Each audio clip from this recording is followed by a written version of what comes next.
tak silap bila berapa bulan, tak ingat lah berapa bulan rilis.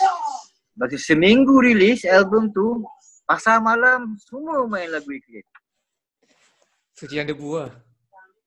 Yes, semua. Bila katakan semua, pasar malam. And then malam yang ke berapa, hari yang ke berapa, orang dipanggil oleh DJ. Masa tu ada DJ yang popular tau, dan di KL ni.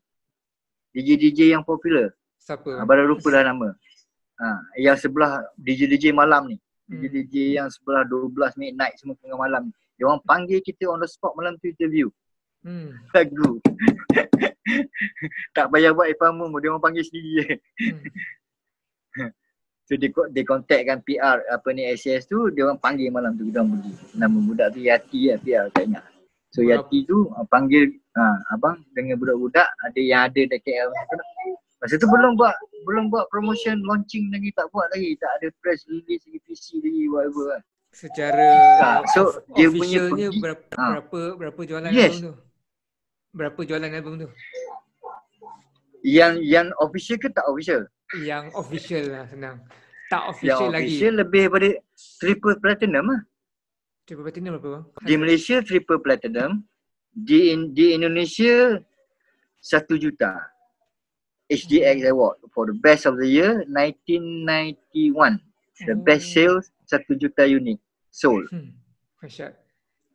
Boleh declare lah. Boleh dapat bayaran ke daripada Indonesia? Yang daripada Indonesia abang dapat tak banyak. Dalam 8,000 je. Sorry to say lah. Sad to say lah. 1 juta 8,000 je dapat. 8,000. Masa tu dia kena flat rate, apa benda rate, apa benda. Pasal sekarang ni antara SCS Record dengan record producer kat sana, dia ada macam apa sub dia panggil apa lah. Sub agreement dia panggil sub publish lah, sub sale or whatever lah, macam mana term. Jadi semua promotion wise pihak sana yang buat. Nampak tak? Tak perlu, maknanya SCS Record tak payah keluar duit untuk nak dump in promotion. Itu lah, abang pergi ke Indonesia. Pasal Cilebu ni yang sebenarnya ada satu benda yang public kat sini tak tahu. Pasal masa tu Fauzan Udamat jadi reporter, jadi penulis untuk surat khabar, Utusan Malaysia. Fauzan Udamat. Dia memang famous lah kolom dia. Yep. Jadi ada yang sebenarnya kita orang punya Suci yang Debu kat Indonesia hampir-hampir nak naik court tau. Mahkamah kat Indon. Ini cerita lama lah. I think is the next punya session lah kita cerita pasal tu sahaja. Not nak panjang sangat lah bang. Okay. Kalau bagi tapi pernah jadi kes melibatkan abang Amin kan, dan arwah isteri M. Nasir Junaina. Oh iya ke? Ni cerita ni memang heboh. Memang gila babinya. Memang abang putus kawan dengan S. Amin 5 tahun. Wow.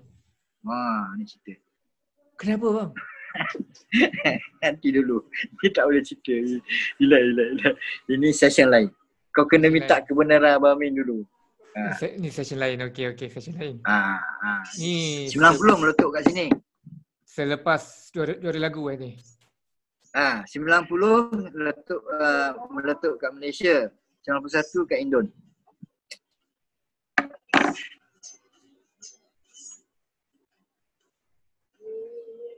Itu segmen lain. Session lain. Okay. Itu betul-betul eksklusif.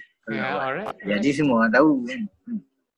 So lepas pada situ bermulalah kerjaya Wanzo sebagai producer, sebagai songwriter. DJ tak menang tangan lah masa tu. Banyak je job lah kan. Dekat mana jadi buat lagu yang M. Nasir rasa tu?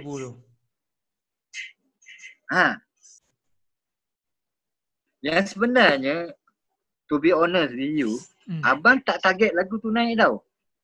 Dan masa sesi rakaman, masa recording session, lagu abang tu bila dah, dulu kan pakai multi track yang besar 2 inch tu kan, ingat?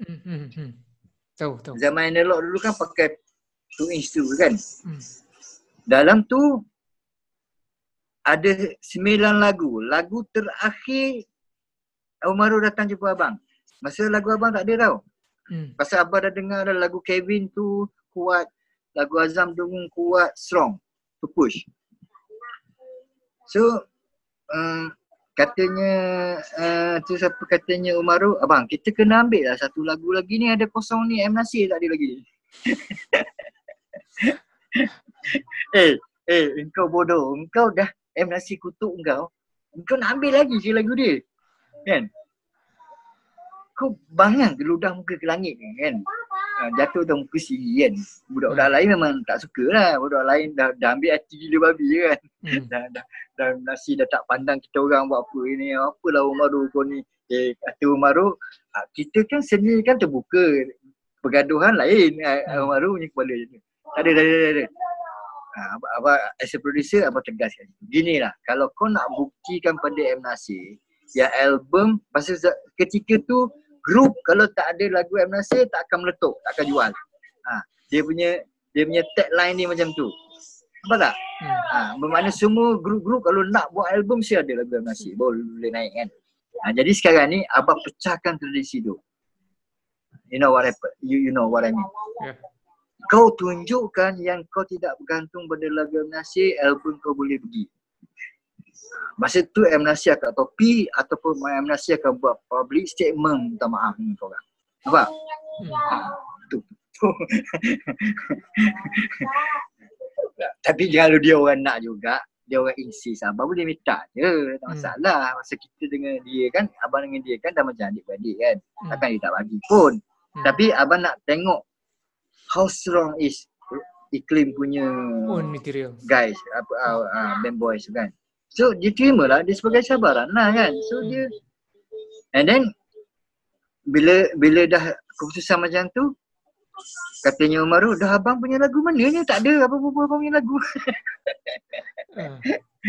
So that Suci Dalam Debu is the last song to fill in untuk dalam track yang ke-10. Bila buat lagu tu? Abang tak anggap dia meletup pun. Pasal lagu tu yang sebenarnya masa yang raw material tu tak cukup pun. Tak cukup, melodi tak cukup. Masa buat halfway je. Lepas tu, you know what happened? Pasal kan Umar duduk kat rumah kan. Duduk rumah dengan sekali dengan abang kan.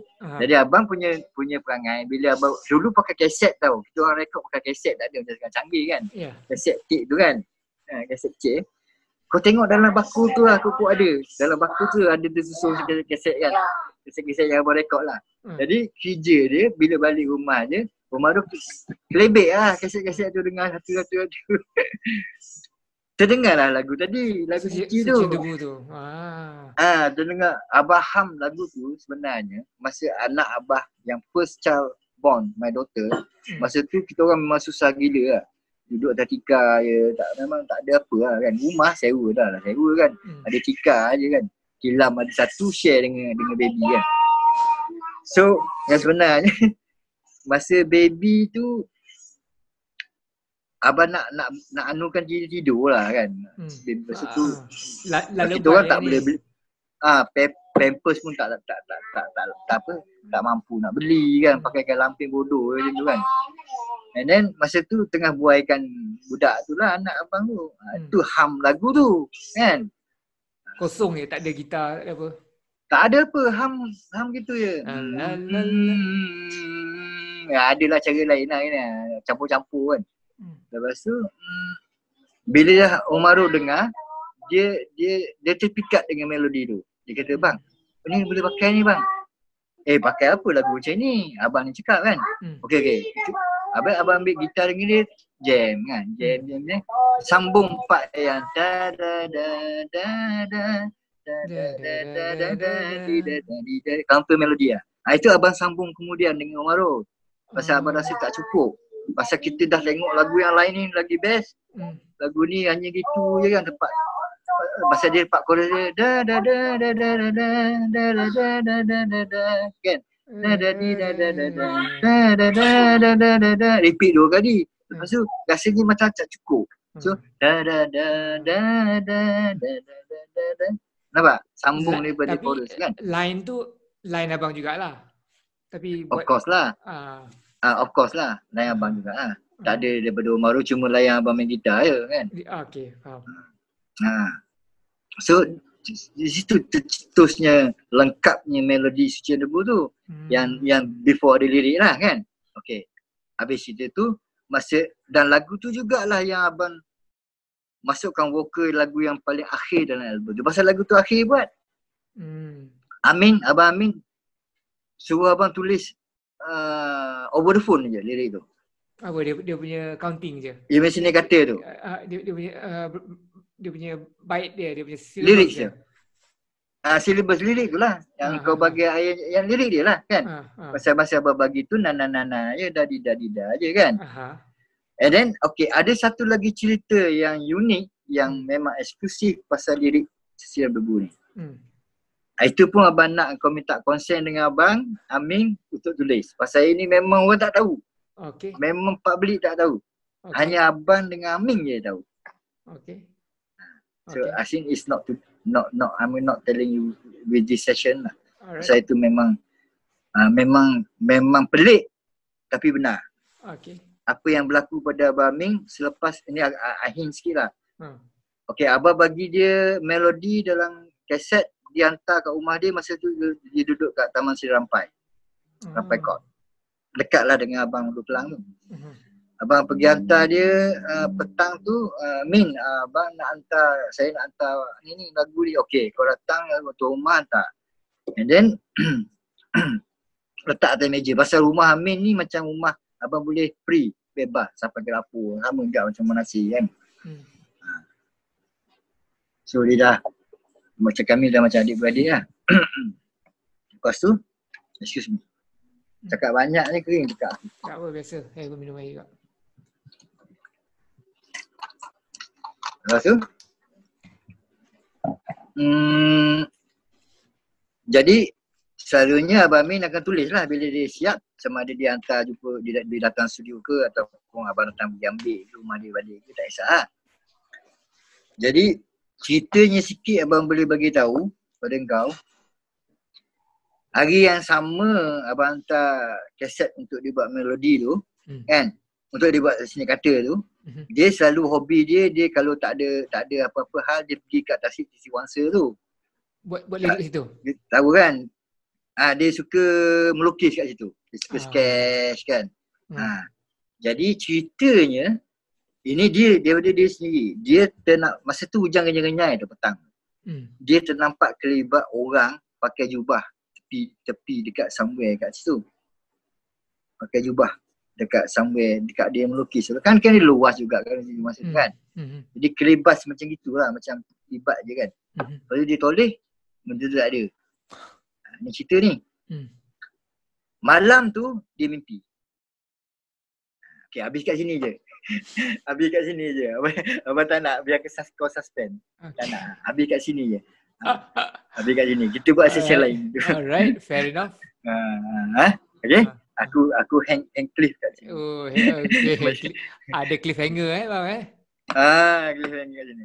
Lepas tu, okay, habis tu. Lepas tu, dah tak, okay, apa yang berlaku pula masa ketiga, satu lagi benda yang pelik, misteri berlaku di tempat Kings tu, masa abang masukkan vokal, lirik, salin nyanyi. Yang last stage untuk rekod lagu Sekian Debu. Selepas dah salin over the phone kat Kings tu, mula-mula, dah salin, dah semua, dah penuh, 2 line kertas.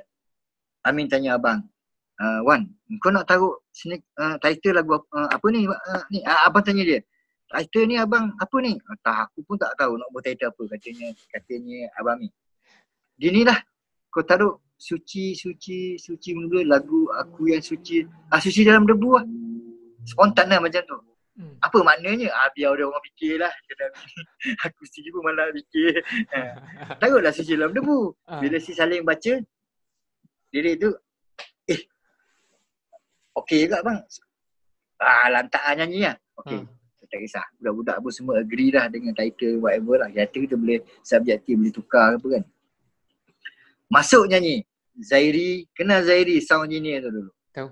Zairi set up semua. Zairi yang abang memang minta dia untuk handle the whole album benda awal sampai akhir.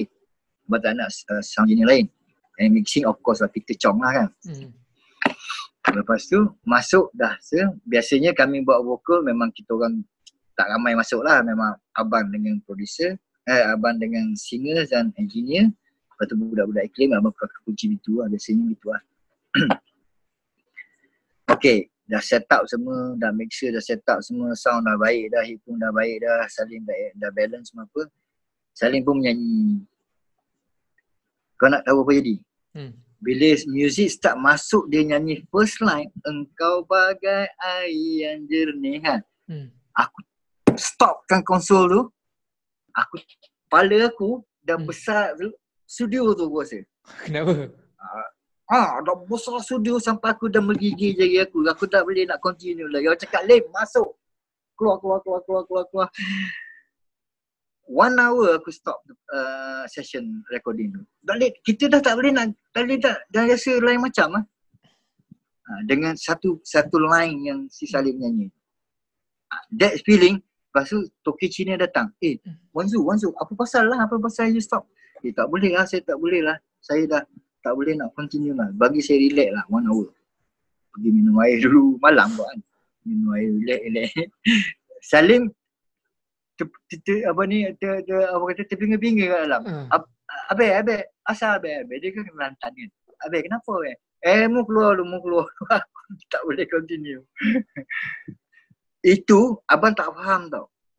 Apa yang terjadi ketika tu pada. Tapi bila dah selepas album tu dah pergi, baru abang faham. Berbahasanya, benda tu, perkataan tu bukan orang biasa-biasa buat. Nampak tak? Ini akan relate balik pada session kita yang cerita tadi tu. Okay. Go deeper on that. Okay. Right? Alright. So satu benda memang belum aku. Nampak? So Okay. abang yang pegang cerita ni dengan Abang Min tu, rahsia ni abang pegang sampai sekarang. Abang tak cerita pun. Okay. That's why. Kan? Besok So kalau cerita pun orang takkan percaya. Saya akan call Abang Amin untuk dapat dia. Not now lah. Besok. Besok saya memang nak cari dia ni. Lepas tu minta nombor konsen. Dia ada nombor? Ada nombor dia. Dia okay. Dia tak techno abang. Dia Skype semua dia tak tahu, Zoom dia tak tahu. Itulah. Kalau yelah masalah kita nak bergerak susah tu masalahnya. Kan? Kalau tidak boleh kau pergi rumah dia tu. So okay, balik pada cerita tadi, so itulah terjadi, dan Cina tu memang takkan faham lah benda-benda macam gini. Dia faham pasal feng shui kan, tapi dia tak faham cerita perjalanan rohani ni, dia tak faham kan. So abang tak perlu explain pada dia lah, cuma abang kata abang pening kepala, abang paksa berhenti kejap kan. Dan Salim sendiri pun abang tak bagi tahu. Sincere, maknanya honest, abang tak bagi tahu kenapa.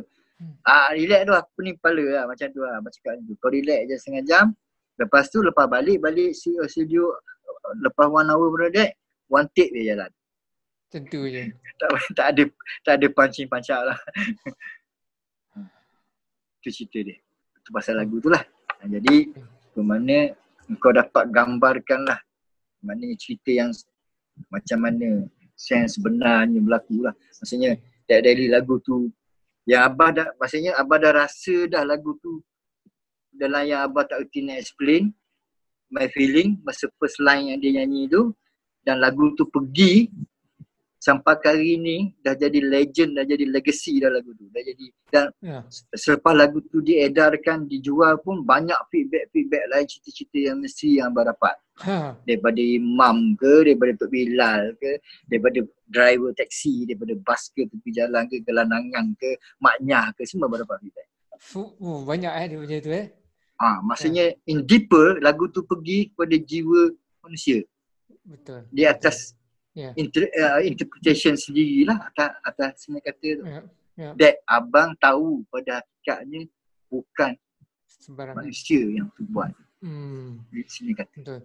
Cuma pertalian atas Abang Amin sahaja. Saya would say yang lagu tu probably 10 most recognizable song in Malaysia ever. Segalanya pasal lagu tu adalah most recognizable. Daripada gitar yang pertama masuk. Tak kisah. Daripada musical ke, daripada whatever. Tapi yang sebenarnya yang abang cuba terangkan pada kau ni, melodi yang tercipta tu ataupun tercreate tu dengan seni kata tu blend dan dengan suara penyanyi tu blend. Cuma abang pernah kata je, pernah cakap lepas lah. Yang sebenarnya Salim tu kan hukum karma tadi. Karma tadi maksudnya dia tak seperti mana dia bawa lagu tu live dia. Dia tak inherit live dia sebagaimana dia bawa lagu tu pada dia nyanyikan pada orang ramai. So musibah pada dia tu jatuh. Wow. Nampak? Ini cerita dalaman ni. Bermakna kalau dia betul-betul bawa lagu tu seperti mana live juga dia bawa sama, abang tak tahu nak cakap apa. Lain kehidupan dia Yes. Dan macam mana dengan kehidupan abang akibat lagu tu? Abang biasa. Abang sampai hari ni pun abang maintain je. Tak ada masalah. Saya ada satu soalan yang nak tanya tadi, especially pasal lagu tu. Tanya. Kita akan jawab, kita akan pergi pendek je. Okay. Saya pun Kejap. Okay.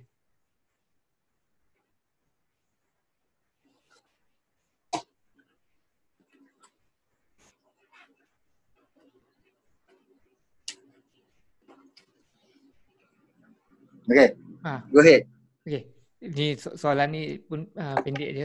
Saya pun dah ada janji dengan bini saya. Soalan ni dah lama dah saya nak bertanya in general je lah. Soalan tu merupakan curiosity ke ada apa-apa? Curiosity saya. Kenapa kita sama-sama sikit banyak buat lagu kan. Jadi kita faham apakah natijah daripada buat lagu ni. Okay. So abang pandang lagu tu sebagai satu, pada diri abang sendiri, sebagai satu anugerah atau satu sumpahan? A curse or a gift?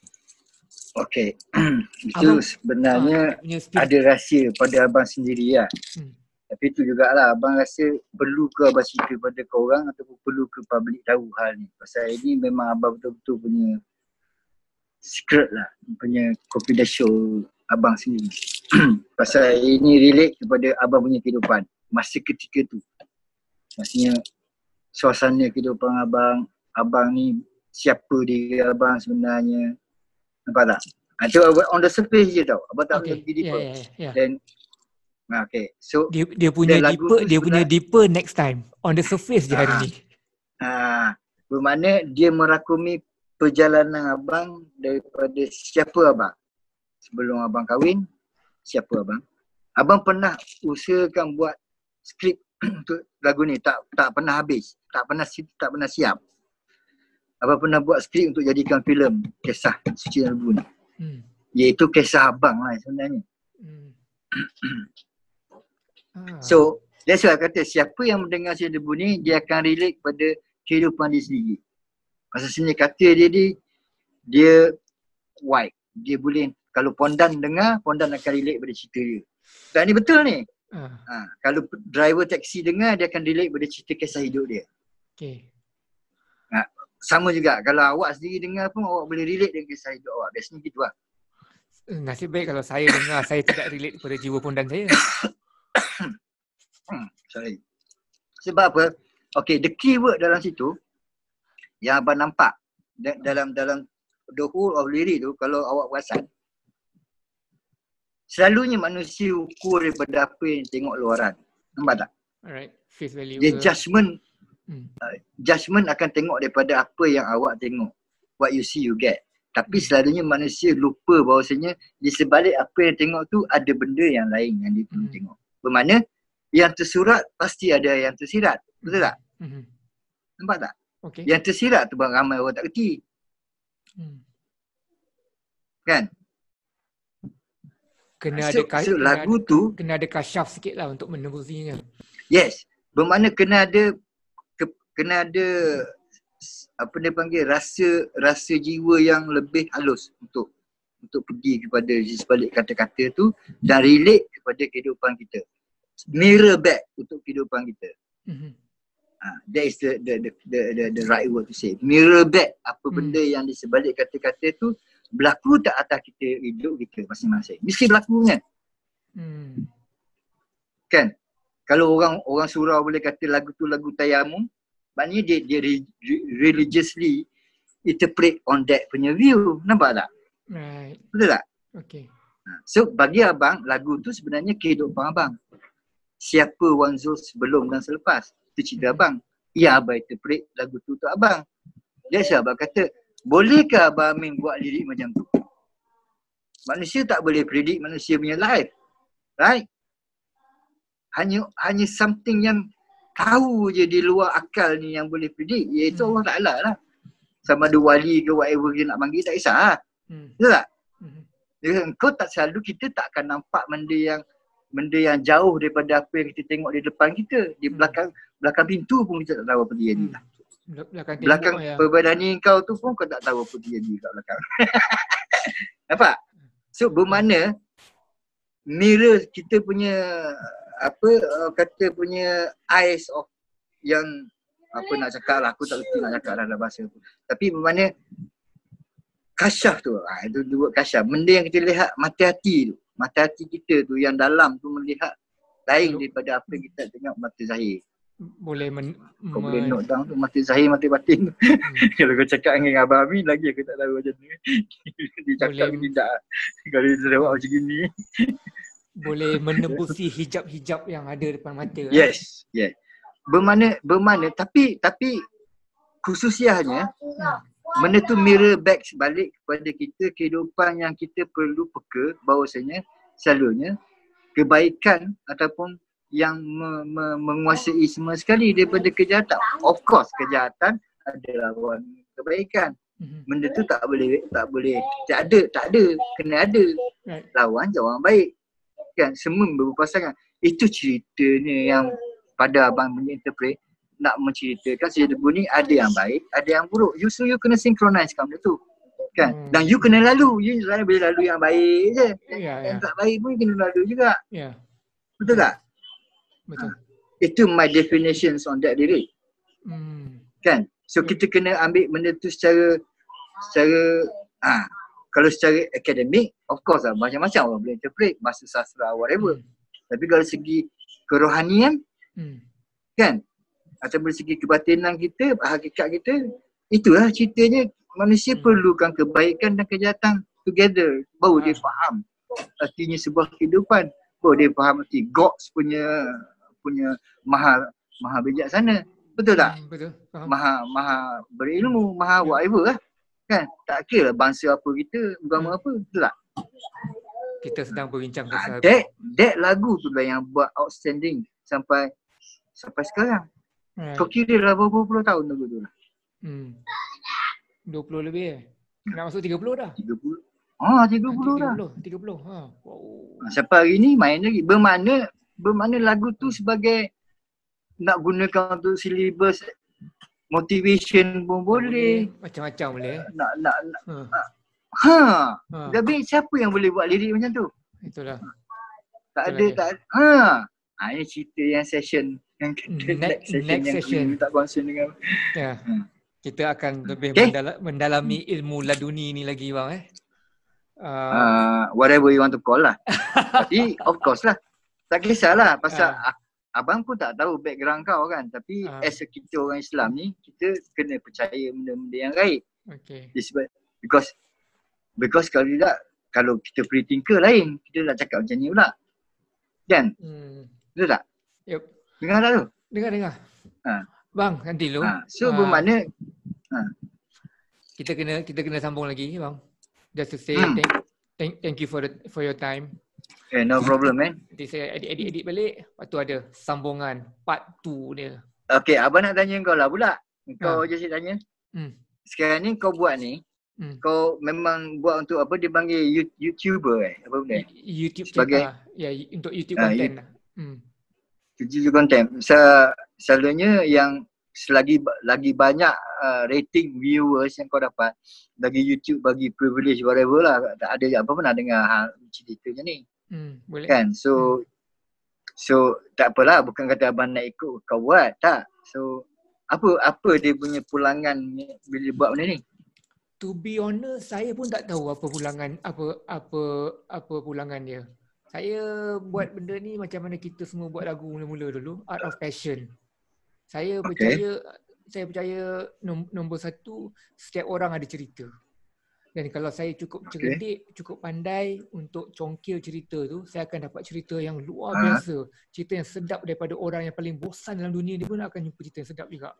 Macam coincidentally terpuji. Bila saya borak dengan dia tak ada insert gambar-gambar ke lagu-lagu ke? Just wawancara, just interview macam ni je? Interview macam ni je. Saya tak nak depend on banyak too much gimmick ke, cheap tricks ke apa-apa. Sikit-sikit saya buat lah. Saja untuk amuse diri saya sendiri. Tak ada. Saya nak dapatkan as raw as possible, as safe as possible. Itu so orang tak boring ke dengar kita bercakap macam ni tanpa ada background music whatever? Kalau dia boring hari ni, 20 tahun akan datang apabila dia masih hidup lagi, dia akan teringat, aku dulu ingat satu conversation lah. Si Ed borak dengan Wan Zul. Aku cari balik dalam YouTube, benda ni masih ada lagi. Jadi nombor 2 dia ialah for future reference. Kalau abang go back to apa yang saya pernah buat dalam tempoh PKP ni dengan ramai-ramai orang lagi, abang akan seseorang tu akan jumpa banyak benda untuk dia suka. Berapa orang lah selain daripada abang yang dah buat? Setiap hari saya ada 2-3 orang juga yang saya berbual. Mostly dalam bidang ni ke bidang lain ada juga? Mostly dalam bidang muzik lah. Kita punya kawan-kawan semua muzik. Lepas tu dalam dunia lakonan, di kalangan orang yang tak dikenali pun saya bual juga. Approach juga saya approach juga. So yang nombor 2 tu lah ialah yang saya maksud saya tadi, nombor 2 tu ialah future reference lah. Jadi kalau macam ialah akad lah. Orang tu nak tahu pasal Tu Sidam Debu, ada kat sini. Orang nak tahu pasal Wan Zul, PAM ada kat sini. Iklim, PAM ada kat sini. Sejarah M. Nasir ada dekat abang, ada dekat orang tu, ada orang ni. Ada banyak cerita-cerita. Dan ada macam kita tengok biodata P. Ramlee lah. Betul. Dan cerita-cerita ni ada oleh banyak orang. Kadang-kadang cerita ni bertelagah. Tapi tak apa. Sebab itulah keunikan cerita. Orang akan melihat daripada 2 sudut yang berbeza. Dan tapi mostly kita nak kalau boleh abang sejak Ed lah. Kalau boleh orang tu sincere lah yang interview tu. Jangan cerita reka-reka ataupun stimulate whatever, you know. Yeah. Dia mengada-ngadakan cerita tak ada. Nak bagi sedap ke cakap ke. Itu kau nak kena aware lah juga. Yeah. Walaupun kau tak tahu lah. Of course tak tahu dia cakap betul tak betul kan. Yeah. Tapi sincerity tu, integrity tu nak. Yeah. Nampak tak? Pasal kita tak boleh kata semua orang ni baik. Kan? Itu. You cannot say this mamat okay, this kadir tak okay kan. Generally memang kan. Tapi apa yang abang cakap dengan kau ni hati ke hati. Terima kasih. Kan? Walaupun kita tak pernah sangat kena teh ke minum together whatever kan. Tapi abang treat kau, yes. Kita mesti. Nanti rantaian putus kita jumpa minum air. Dan abang memang nak naik kan nak jumpa. Abang cakap dan abang treat saya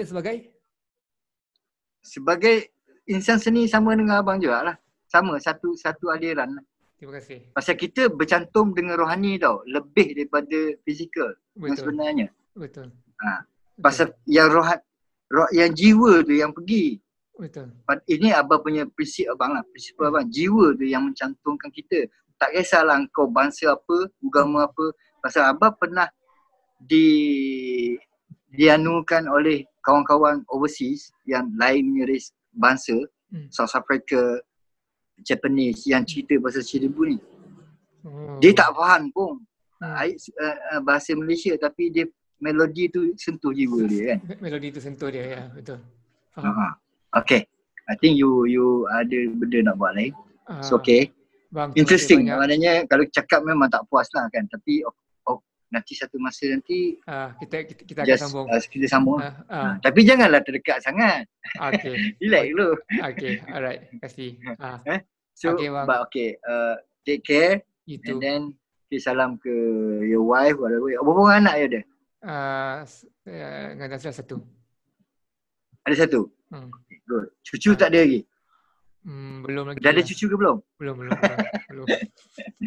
Okay, so kita end this session. Okay, thank you so So much. take care and You then too. nanti kita tengoklah kalau Ah, depends lah, tengoklah. Pasal abang memang free je, kita memang free je sekarang. nanti kita Kan?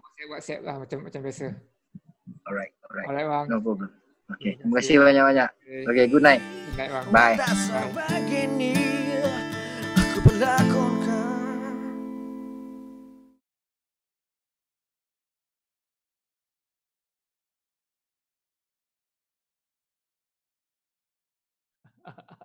Rezeki. Memang lah. Itu Tinggal kat mana? Kota Damansara.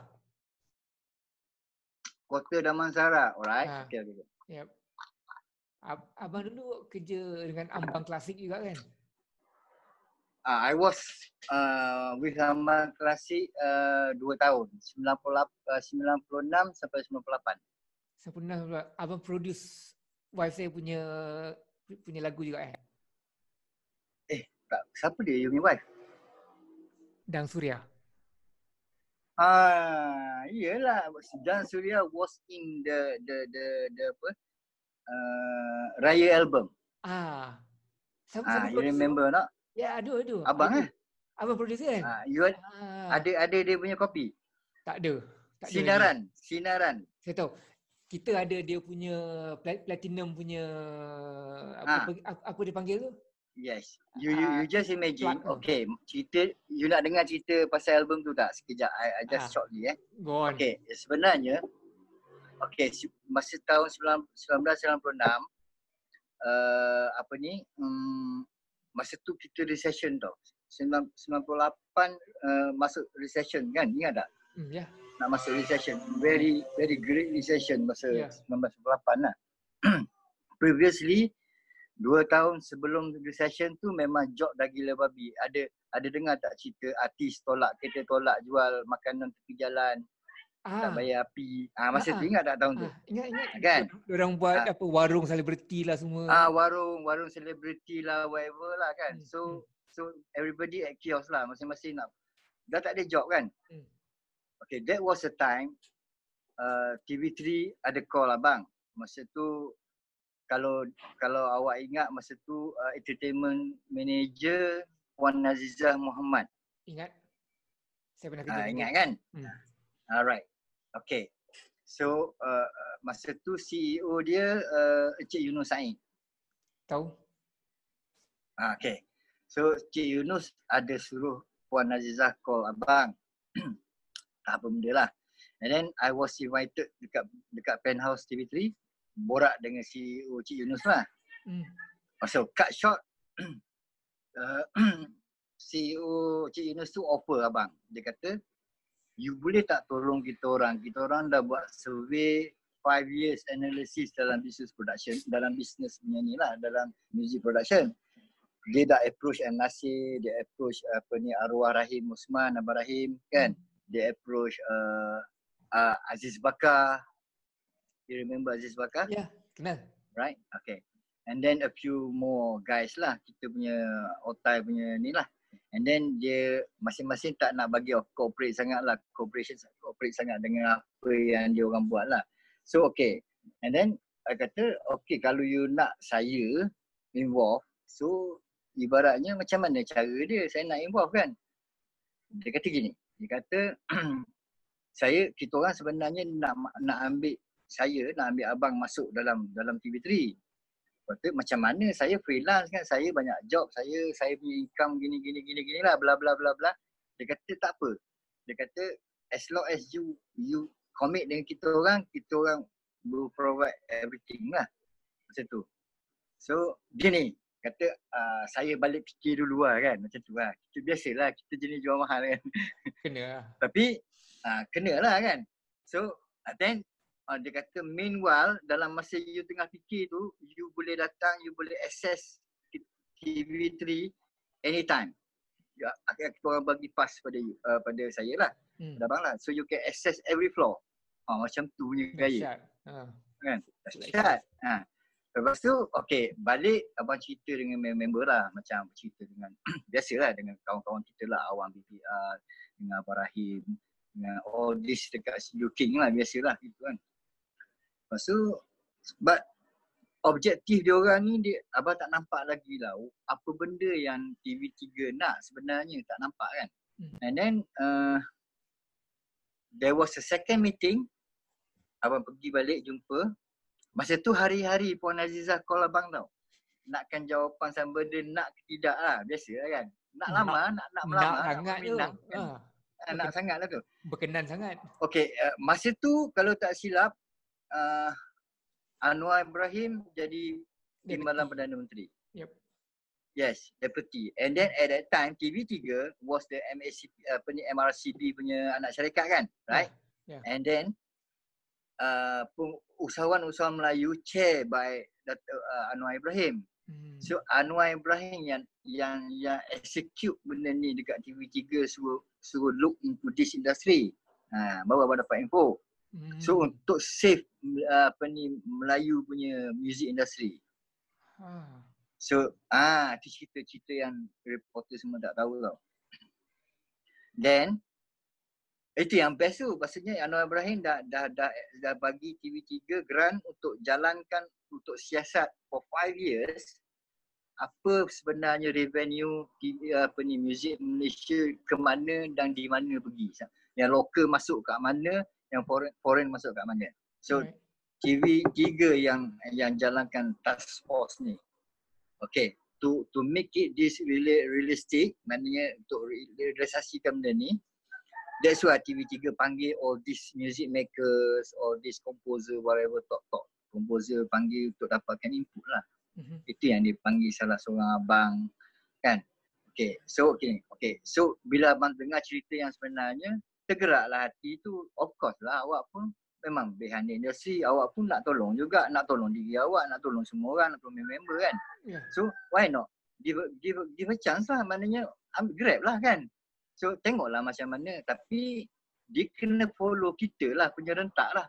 Dia tak boleh ikut dia pasal yang sebenarnya dia tak faham dari segi belakang tabir cerita yang sebenar. Dia punya just on the surface but on the book je. Diorang cerdik pandainya dia tengok atas kertas je, tapi yang real thing berlaku belakang tabir dia orang tak tahu kan. Betul tak? Betul. So okay. So to take the challenge, abang jumpa sekali lagi Cik Yunus tu. Okay, saya dah fikir lepas tu berapa banyak duit awak ada? Abang tanya. Direct je. Direct je. Okay, sekarang ni maksudnya dia nak involve dalam music making. Mungkin dia nak tengok lah, dia nak test abang, tak tahulah kan. Dia kata, Wan Zul, you boleh tak you tengok dalam kita orang punya TV3 punya employees ni, siapa yang boleh nyanyi? Pula dah. Kan? So you liaise dengan Puan Azizah, tengok you go to the, masa tu Yao Jing ada kat dalam tau. You kira. Papa. Lepas tu you jumpa dengan Papa Yao Jing, you tengok, you audition kat situ. Siapa staff-staff. Masa tu senario tengah naik lah tu. Oh, ya.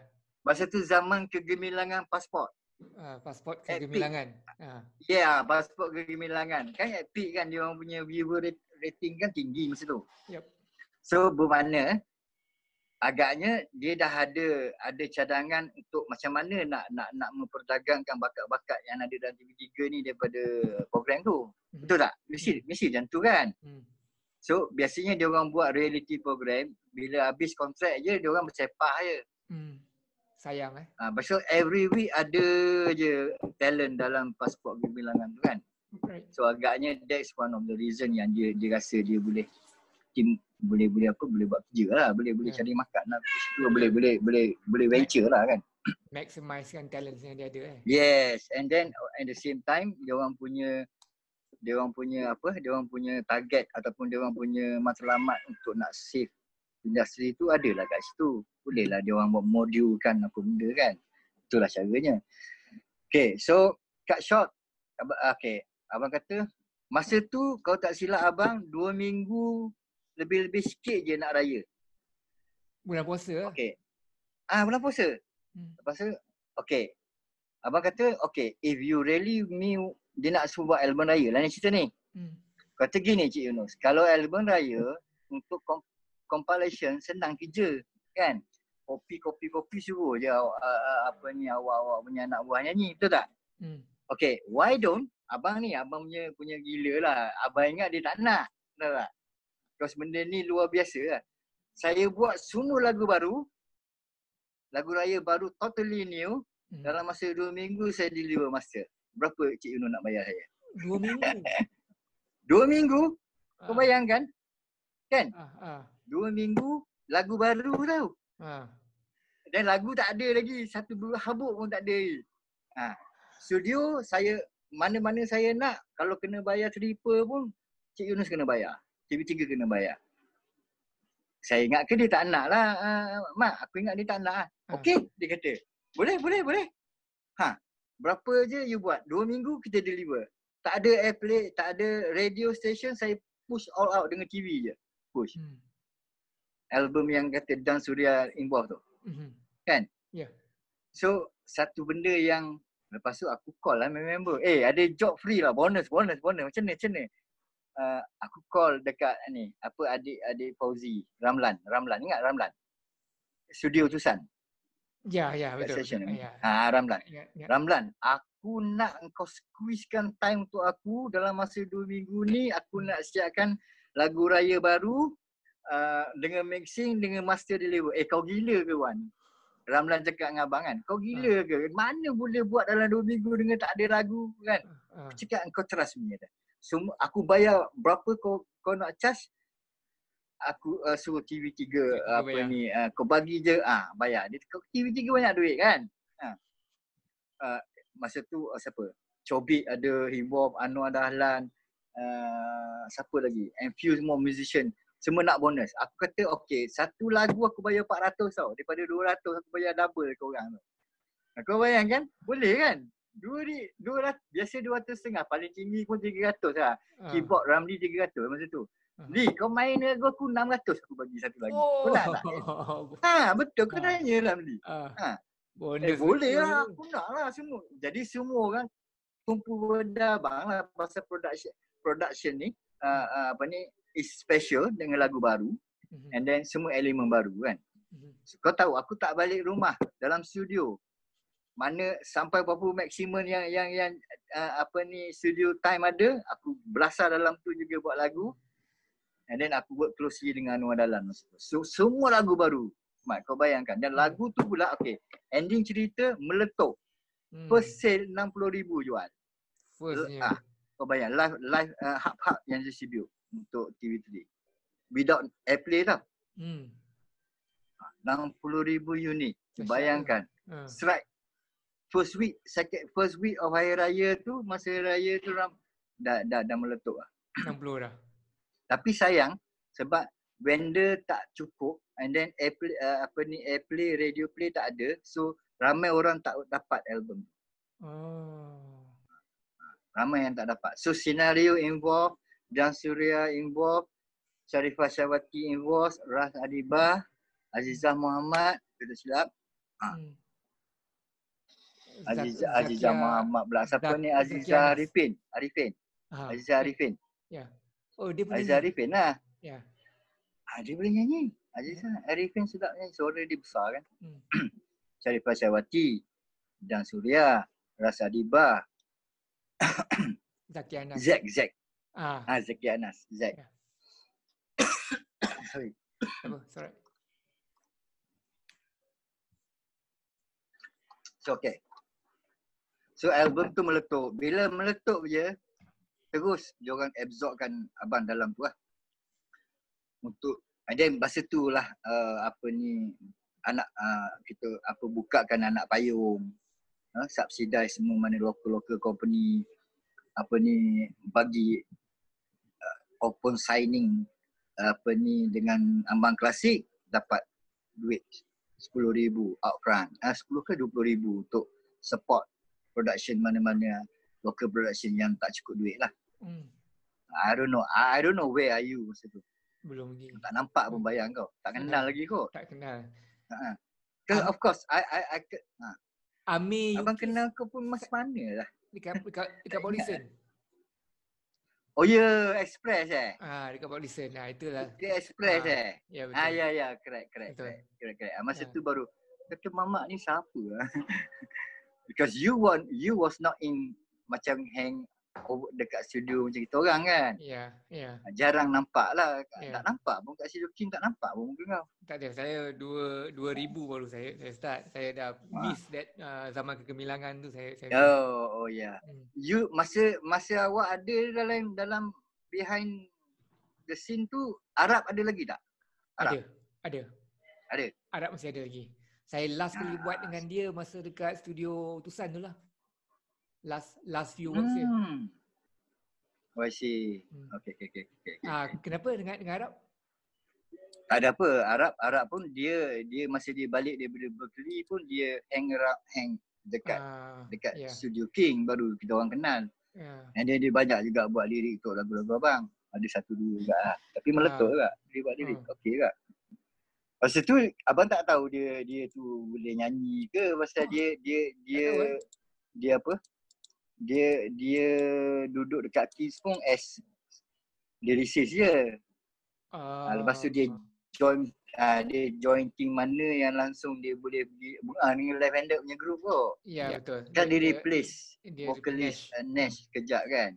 Dia pun dah jadi penyanyi 1991 kot. 91 dia awal dia penyanyi dah. Ada album semua kan. Oh dia ada album ke? Ya, siapa? Arab dan Aidit. Oh I see. Bulan bila Aidit pun jarang dekat Kings. Aidit jarang dekat Kings. Dia gini je dalam industri, as you know, sama ada engkau meletup dengan lagu ataupun lirik, tu je. Betul. Recognition. Yep.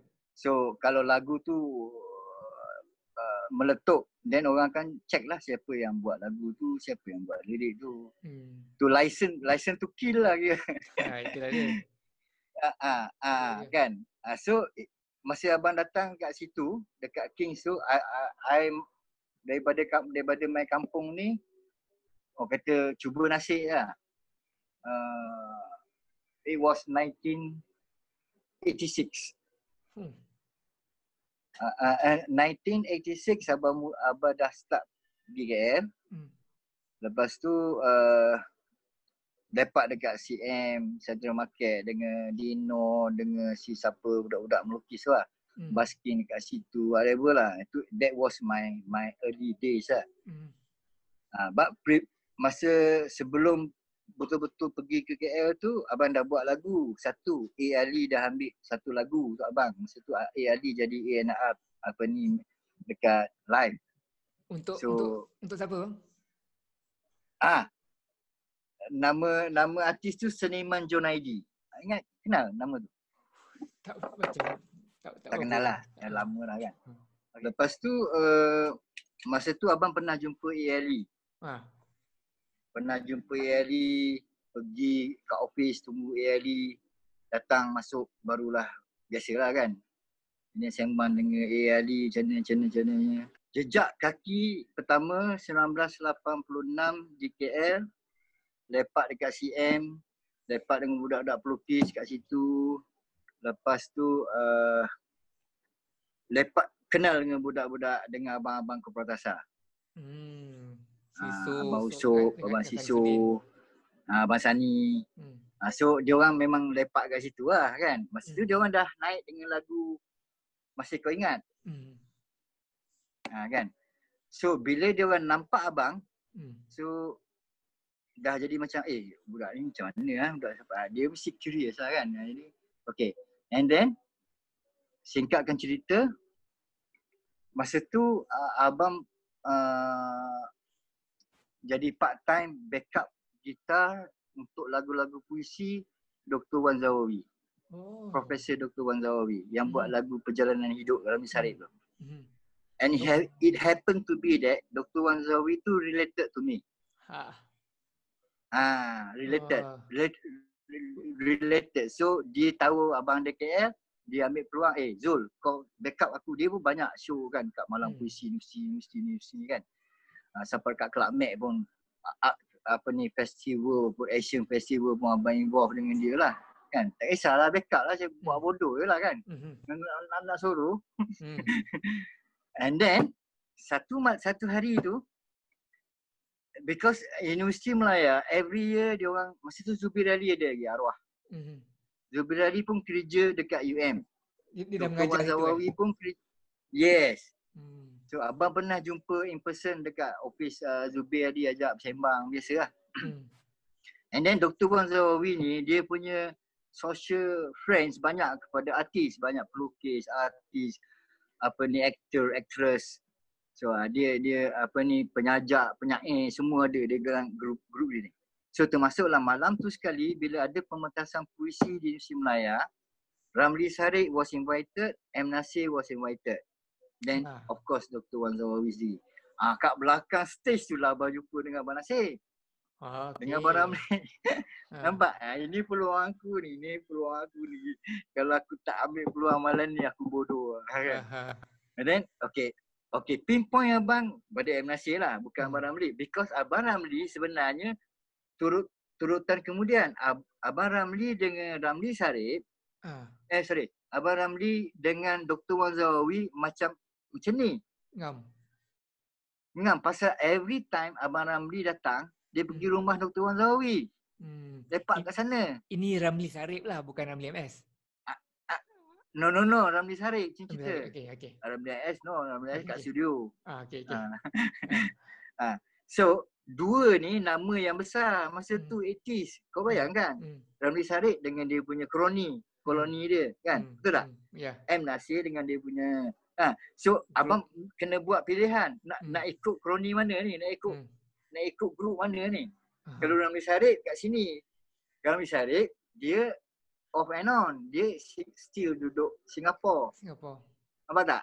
Yep. Kalau Ramli Sarip, kalau M. Nasir dah duduk Paya Jaras. Nampak? Kat situ abang buat decision belakang stage tu. Kalau aku approach Ramli, aku tahu Ramli aku boleh jumpa hari-hari pasal dia duduk rumah Dr. Wan. Nampak? So aku boleh celah juga aku punya composition kat dia. Balik pada cerita Nasir. So before kita orang ni abang sempat berbual dekat belakang stage dengan Nasir. Nasir kata, jadi Nasir macam this guy is related to Dr. Wan Zawawi. Dia memang respect lah Dr. Wan Zawawi kan. Tapi walau tak banyak Dr. Wan Zawawi involved dengan dia, tapi dari segi perjalanan seni itu masing-masing bercantum lah. Walaupun tak dalam album making, betul tak? Because kita seni ni luas, sama ada kita perform cara lain, kita related dengan cara lain pun dia punya jalannya sama je, hakikat dia sama je. Kan? Betul tak? Berkarya kan? So okay, then Nasir, pendekkan cerita, Nasir bagi abang phone number dia kan, dekat Kings. Dia suruh abang jumpa dia dekat Kings, sekian hari, datang dia jumpa dia kat situ. Pasal abang cakap kira all out lah, cakap dari hati ke hati lah, aku ni nak datang sini, nak belajar gini bla bla bla bla. Jadi dia tengok abang, okay, kau datang jumpa aku dulu pasal malam ni nak perform ni kan. Jadi panjang cerita, kita cerita dekat studio lah. Itu cerita awal, benar-benar yang abang dapat peluang to go in, orang kata walau first step kaki dalam belakang industri. Because Nasir of course is orang yang belakang tabir, betul tak? So nak masuk tu bukannya senang tau. Nak masuk belakang tabir ni, kalau kau nak redah macam tu je, orang tak kenal kau. Betul. Masa ketika tu kau siapa kan? Betul tak? Tapi kalau kau dah boleh peluk orang yang top kat situ, dah boleh pegang tangan, orang kat studio tengok pun dia lain macam ni. Betul tak? Walaupun orang yang keluar on and off kat situ tak kira siapa lah kan, betul tak?